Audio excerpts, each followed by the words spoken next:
Anong idea nyo na bakit hindi kami na bumalik dito nung may idea ba kayo? Ang pinakang rason talaga na hindi po ako magpapaka-plastic po sa inyo. Sabihin ko sa inyo ang totoo.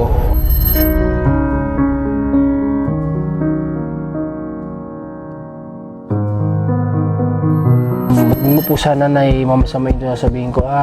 Gusto naman po sana namin ay kumbaga kung ano po yung makakayanan lang namin. Medyo nag-iba lang yung pakiramdam ko. Kasi nga po ay ang kagustuhan ko ay salungat po sa kagustuhan ng gustong gumawa. Alam niyo.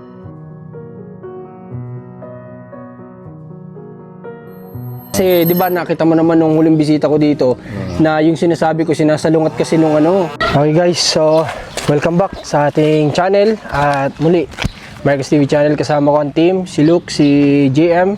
Andito kami ngayon sa bayan ng Rosario, Batangas para po bisitahin ang isa sa tinutulungan natin na biglaan na lang na nawala yung ating pag-vlog sa kanila o bigla na lang tayo nag-stop sa mga ilang kadahilanan po. Kaya nandito ako para ipaliwanag din kung bakit nagkaganon yung nangyari. John Robert! May talent yan! Takbo si John Robert sa loob guys. Hindi tayo sa kabila.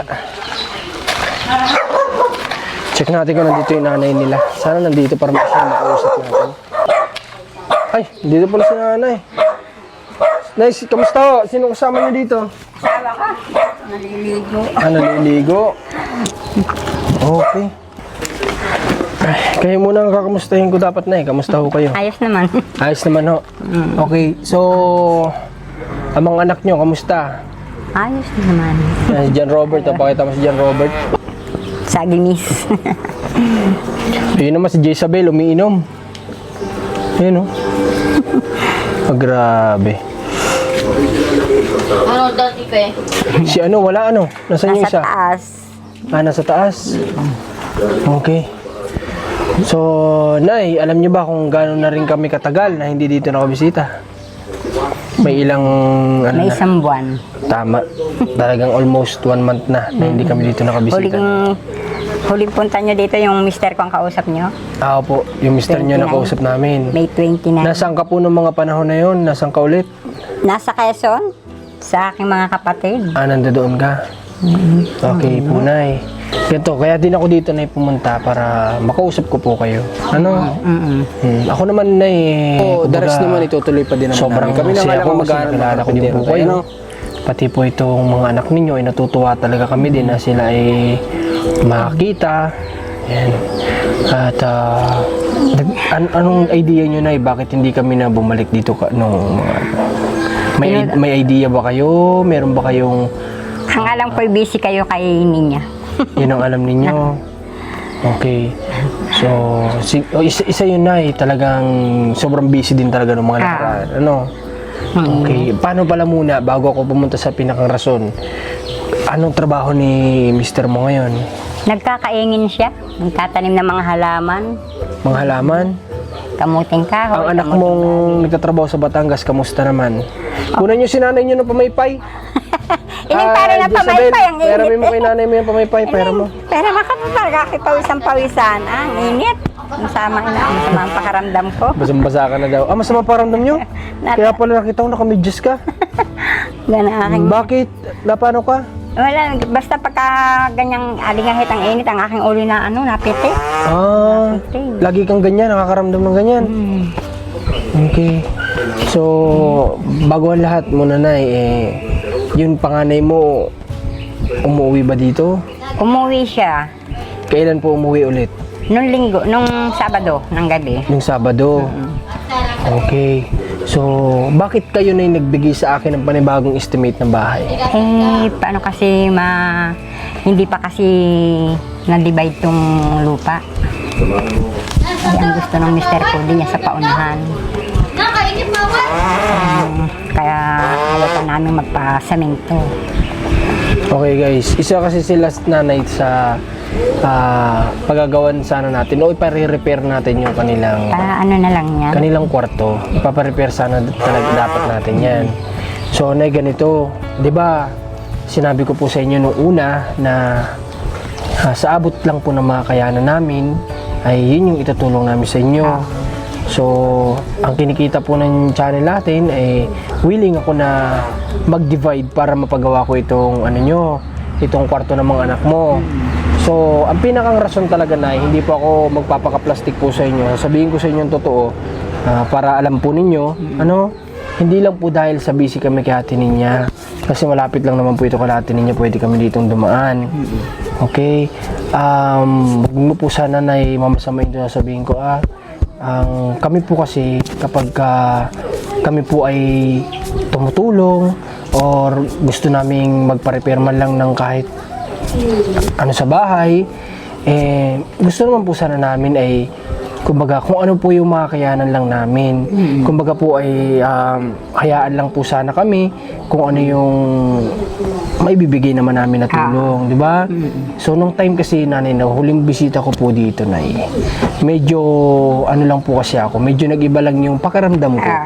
Kasi nga po ay ang kagustuhan ko ay hindi po ay salungat po sa kagustuhan ng gustong gumawa. Alam niyo na po, Nay. Dahil napag-usapan din namin nga mag-asawa. Sabi ko, dapat naman hindi ganun nga at kung ano lang. Yung parang sila pa po kasi yung mas marunong po sa amin. Ganun. Kahit naman po siguro sino, di ba, Nay? Kami nga po, Nay, kapag kami po ay may ibinibigay sa amin ng sponsor, sasabihin ko ay sabihin nyo lang po kung ano ang gusto namin gawin dito sa pinadala nyo. Sila ang masusunod kasi sila ang may karapatan. Kasi sila po ang nagpapaabot ng tulong. So, yun lang po yung ibang naging pakiramdam ko nung huling punta ko dito. Kasi nga, yung kagustuhan ko ay salungat sa kagustuhan ng gusto ng gumawa. Kaya sabi ko, ayaw ko po ng ganun. Hindi naman sa kumbaga, kami nga hindi namin ginagawa sa ibang tao yun. Tapos sa amin gagawin, parang ganun, di ba? Kaya sabi ko ay bibigyan muna natin sila ng space. Kumaga, sa totoo lang guys, dapat ito matagal na itong gawa. Matagal na dapat itong gawa, itong kwarto na ito ng mga anak ni nanay. Dahil nga lang po sa pangyayari na yun, na medyo, hindi naman tayo sensitive guys, hindi naman sa sensitive tayo. Siyempre gusto din naman natin ay, kumbaga, maging thankful yung bibigyan natin sa kung ano yung kaya nating ibigay. Yun lang naman yun, maging mapagpasalamat tayo kung ano yung kayang ibigay sa atin ng tumutulong. Sige lang, kung ano lang po yung kaya nyo, tatanggapin namin ng maluwag. Ganun dapat, di ba? Kasi nga lang, ayun nga lang, sabi sa amin ay, hindi po ganito na lang po ang gawin natin, kasi hindi po ganyan, ganito po ang gawin natin. Para sabi ko, bakit parang sila yung, sila yung masusunod, sabi ko. Kaya talagang medyo natabangan kami ng time na yun. Pero kaya nga ako nandito na para malaman nyo din. Kasi ayoko naman na, alam mo yun, nabigla ka na lang mawawala na wala ka man lang sinabi. Di ba? Walang pinagkaiba yan sa misis na iniwan ng asawa na walang pasabi. Di ba? Marami kang tanong, ba't kaya din na sila bumabalik? Wala naman sa akin yung pag-iisip na ganun. Kaya lang naano ko nga kay Ate Ninya. Yun ang akala niyo. Pero napag-usapan niyo ni Mr. mo tungkol dun sa Yun nga, sabi ko, huwag na lang kayang ipasamento dahil hindi pa nga tayo na sa lupa. Sabi ka ko yun na lang. Mapalitan man lang ang mga kahoy. Yun nga po yung sinasabi ko noon. Kasi nga guys, kaya ko sinasabi na i-late materials natin. Ang sabi ko pa nga po, F-body namin kalahati is simento. Kasi nga po, hindi pa to nila sariling lupa. Kapag po nagkataon na ito i-divide at hindi natin alam kung ano magiging parte-parte nila, sayang po ang gastos. Ito po yun. Yan din na pag-isipin nga na. Willing na nga po ako kahit half body Kahit na alam kong darating yung time, baka mamaya dumating oras, masayang lang yung materyales. Sige lang, half body paggawa natin. Pag-usapan namin ang aking asawa yung Magandang araw tayo. Ayun nga, daw natin, full cement na kaagad. Kumbaga, kami po yung tumitingin sa sitwasyon. Kumbaga, alam namin sitwasyon na hindi po pwede kasi hindi pa, sabi nga sa akin ito ni nanay noon pa, na hindi pa nadi-divide. So, alanganin. Kaya nga po, ako nag-decide na i-half body natin muna. Diba? Kahit hindi na half body, gaya na rin. Yan ang aming balak noon. Ginawa nga lang hindi pa nga kakuha ng sayang din na sa minto kung sakaling magigiba. So ngayon ay alam mo na yung dahilan kung ba't di kami bumalik. Ha? Oh. Ayaw ko namang umabot ng sobrang tagal na hindi ninyo malalaman. Kaya ngayon din mismo bumalik ako dito sa inyo. Ano? Kasi ayaw ko naman po na basta-basta na lang, ganun-ganun na lang, wala ka man lang sinabi, umalis ka na lang, di ka na bumalik. Di ba? So, ganito na eh. Mapagawa pa natin. Pero okay lang ba sa'yo na ako na maghahanap ng karpintero? Oh, sige. Okay lang ba sa'yo? Ha? Sige po, Nay. At titingin tayo ng karpintero na malapit dito sa Rosario. Kakausap tayo para magawa na po ito as soon as possible. Kasi nga dapat talaga tapos na ito ngayon, di ba, Nay? Kasi isang buwan na, oh. Isang buwan na. Eh, nung pagpunta ko dito, handa na akong bilhin yung materyales kinabukasan. Nag-chat naman ako sa iyo. Handa na akong bilhin yung materyales kinabukasan noon. Sabi ko nga bukas pa pa-deliver na natin dito para masimulan na kaagad. Kasi nga, yung safety ng mga bata. Kaso gano'n na may nangyari. Wala ka sa akin. Kayo malis na ako. Punta ako sa mga kapatid. Kung kayo ba na, nasa sitwasyon namin na gano'n. Di ba? Parang iba din yung pakiramdam mo. Oo naman. Na parang gusto Dahil mo. bigla-bigla agad niyang gayon. Oo, parang siya yung susunod. Di ba? Kumbaga, hayaan lang natin sana yung ano. Kami ganun din kasi kami, Nay. Sa mga tumutulong sa amin, hinahayaan lang namin. Kung anong gusto nila sabihin, dalhin mo ito sa ganito, gawin mong ganyan. O sige po, at kayo po masusunod at kayo po nagpabigay niyan. Hindi naman po kami pwedeng mag-demand kasi wala po kaming karapatan doon. Kung bigyan lang tayo ng pagkakataon na mag-demand, why not? Di ba? Pero kung gano'n, hayaan lang natin yung tumutulong. So ngayon, alam na ni Nanay, para maunawaan niya rin. Nanay, si Tatay, kamusta ka, Tay? Ayos naman? Paras to si Nanay, si Tatay, lagi nakatawa to eh. Kahit may problema to mabigat, lagi naka-smile yung mga yan, lagi nakatawa yung mga yan. Ngayon yung kagandahan sa kanila mag-asawa. Di bali na eh, ganito. Mamaya po magpapahanap ako doon sa kakilala ko dito sa Rosario. Ha? Para masamahan namin at ma-estimate ng ayos ito ulit. Ano, o kaya, sino po yung estimate ng binigay niyo sa akin? Siya rin? Yung karpintero din na pumunta dito? Oo. Okay. Sige, titingnan po namin, ha? Sige.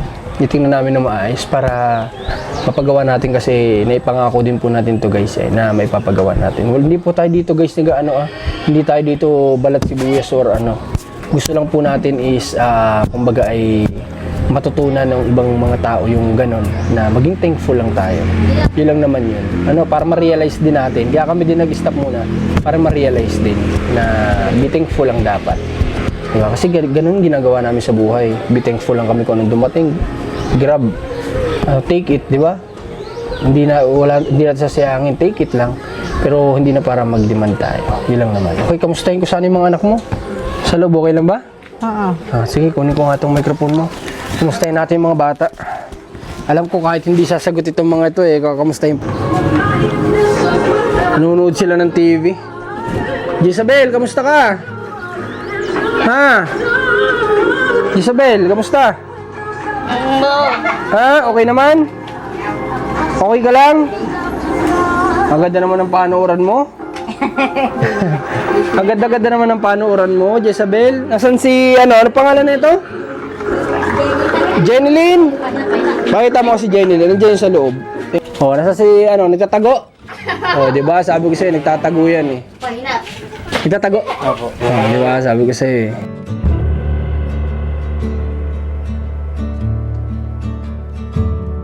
Jan Robert naman, kamusta? Kapan tayo, Jan Robert? Yun. Oh, yung motor natin.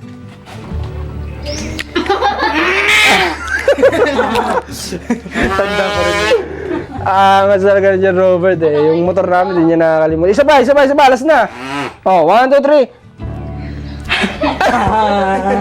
Nawala ng gas. Tawa si Jan Robert eh. Wala yung isa. Okay, so, kamusta din natin si tatay, syempre? Punta natin si tatay.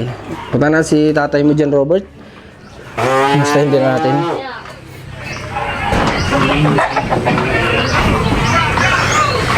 Napaka-presko din dito. Napaka-presko sa pawis. Tay! Hoy.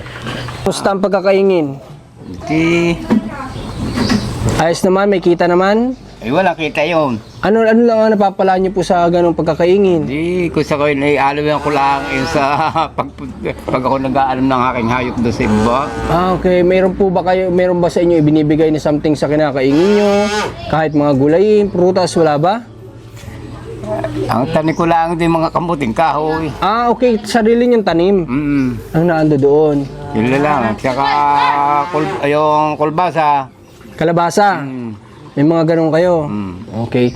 So tay, napaliwanag ko sa asawa mo kung bakit di rin kami nakabalik agad ha. Bukod sa sobrang busy nga din talaga namin kay Ate Ninya, isa na rin sa naging rason yun. Ano? Oo. Okay. Yun lang naman yung naging rason namin, tay. Pero the rest naman itutuloy pa din naman namin. Kami na nga lang ang maghanap ng karpintero, tay. Ano? Ayos lang ba yun sa'yo? Ikaw ang bahala. Sige, tay. Ikaw ang dumiskarte. Sige, tay. Hahanapan ko ng karpintero, ha? Okay, sige. So, Nay, yun lang naman yung purpose ko kaya ako din dito nagbisita, ano?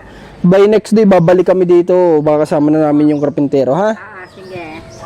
Sige po, Nay. Pasensya na, Nay. Sana maunawaan mo ako, ha? Okay. Sige po, pupunta na din muna kami, ha?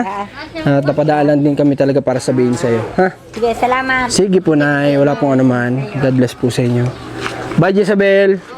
Oo. Sabi niyo, oo.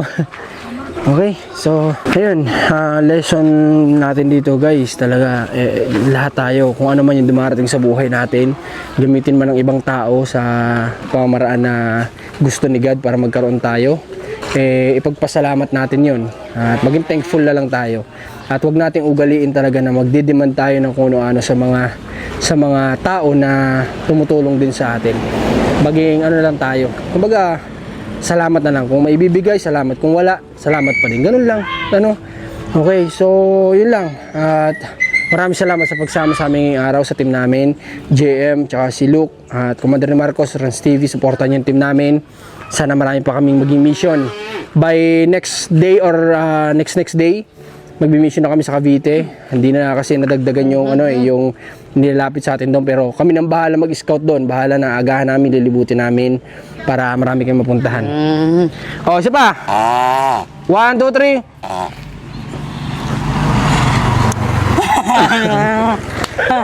Tara tayo. Puro balahibo ka ng aso.